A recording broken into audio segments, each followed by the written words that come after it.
With the release of The Fate of the Furious, the 8th movie in the Fast and Furious franchise, it feels like the perfect time for me to rank all 8 Fast and Furious movies from the worst to the best. I'm like a lot of people when the franchise first came out, it was like, okay, this is an enjoyable enough street racing franchise.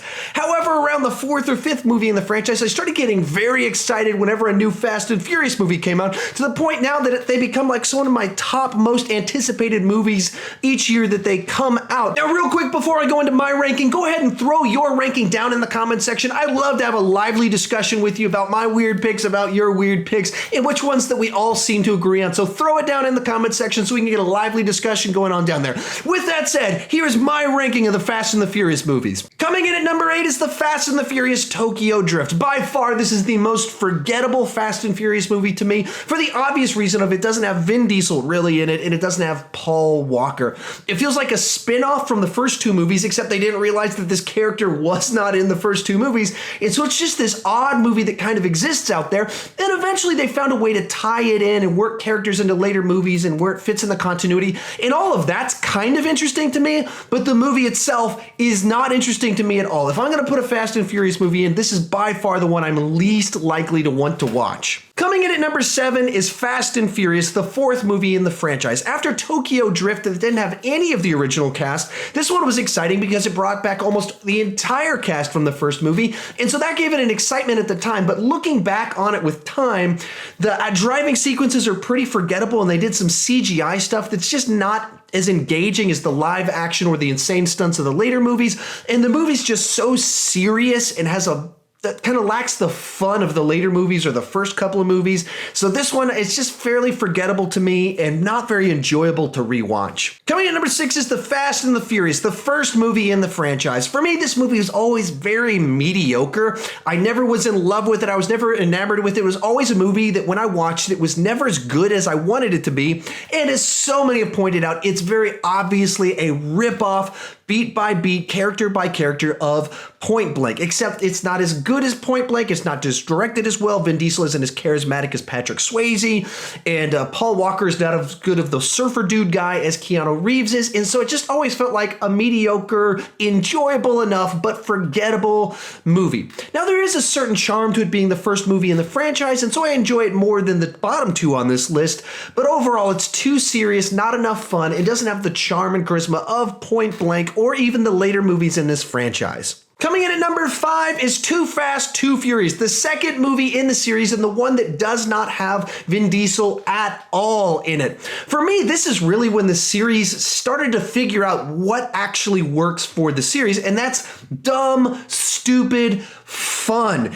And this one just embraces it in a way that the first movie doesn't, even in the fact that it has the stupid title of Too Fast, Too Furious makes this movie kind of charming and endearing to me because it's stupid and it's fun, and that's where the series works. This is also the movie that I introduced the Tyrese Gibson character, who might be my favorite character in the series, who I find just the funniest and the most fun when he's on screen. So this movie always worked better for me than the first movie, where a lot of people prefer the first movie over this one. A lot of people bash this movie. I never really understood why, because it's stupid fun and it embraces that, and therefore it works for me. Coming in at number 4 for me is The Fate of the Furious, the latest Fast and the Furious movie. This movie's incredibly stupid. It makes absolutely no sense, but for me, it was a ton of fun. When I go to these movies, I want a whole bunch of charismatic, fun, funny characters, and this movie has an enormous cast of great actors that are wonderful to see on screen, that have great chemistry with each other. It's got a great villain in Charlize Theron, and then the other thing I come to see with these movies is big, stupid action, and this movie delivers all of that.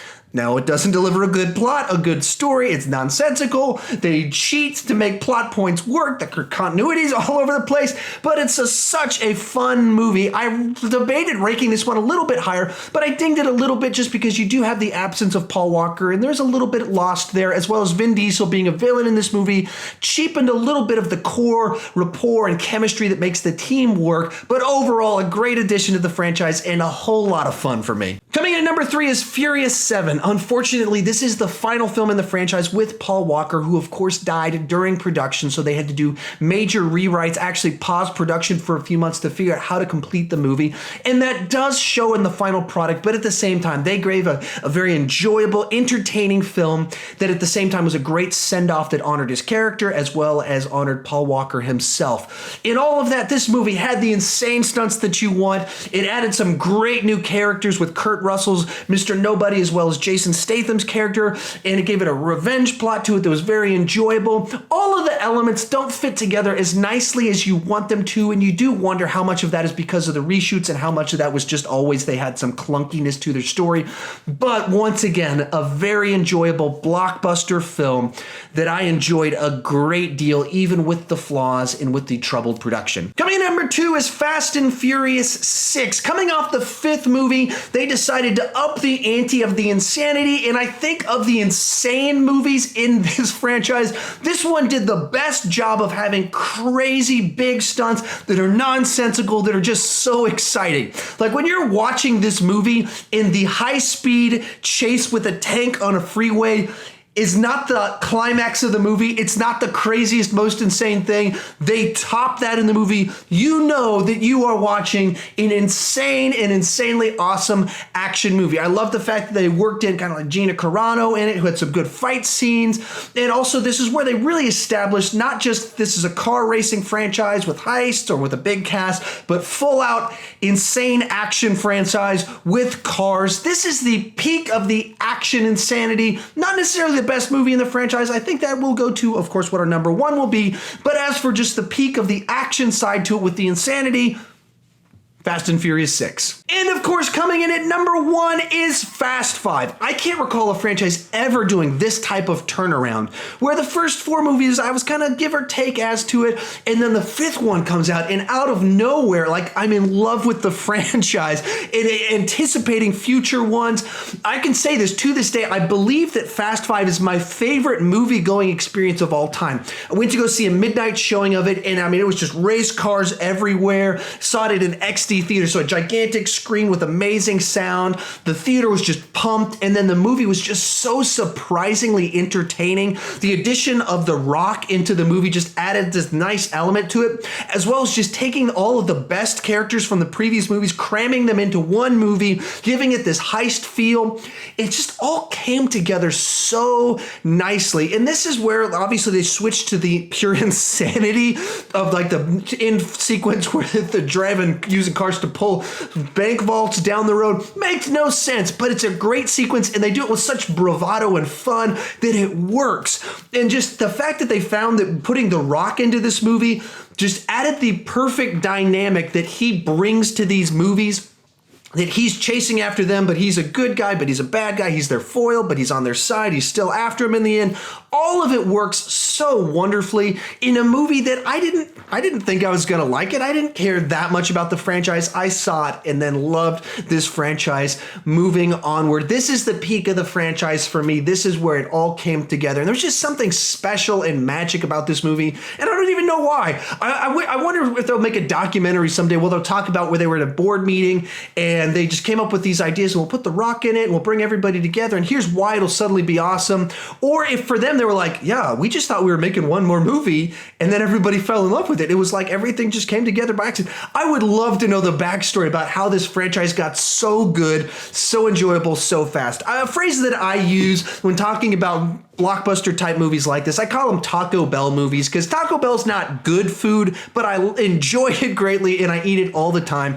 And that's what this type of movie is for me. I know it's not good, it's kind of stupid, but it's so enjoyable, it's so watchable, and it's just something that I can ingest as much as possible while knowing I know it's not great, but I sure do love it. And this is a great example of that type of movie for me. This is a great blockbuster, dumb, fun movie for me.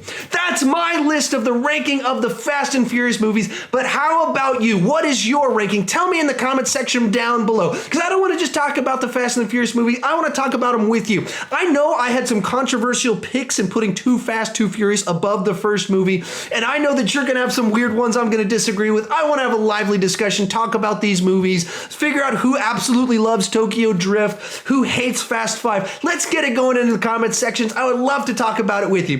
With all that said, if you're new to my channel, please consider clicking that subscribe button. I like to do movie reviews. I do ranking videos like this one, do trailer reactions. I've also got this thing called Masters of Movie Trivia, where I do movie trivia with some other YouTubers. It's a ton of fun, and we discover who is the master of movie trivia. So please check that out. I think there's a button around here somewhere. With all that said, thank you for watching.